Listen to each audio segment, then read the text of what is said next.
Evo golova. Dakle, krenulo je 5. minut.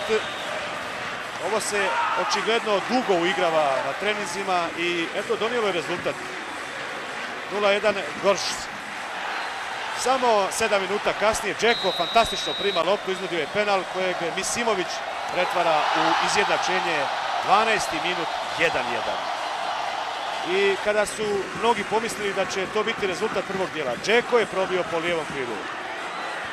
Ubacio u sredinu, pušta loptu i Bišević, sklanja se Pjaniću i otišli smo na odmor sa prednošću 2-1. Jedan napad koji nije ličio na pogodak, s obzirom da su Letonci došli do lopte. Na kraju Pjanić sjajno, nesebično asistira za drugi gol Zvijezdana Misimovića. I onda majstorija Edina Džeke za konačnih 4-1 i visoku zasluženu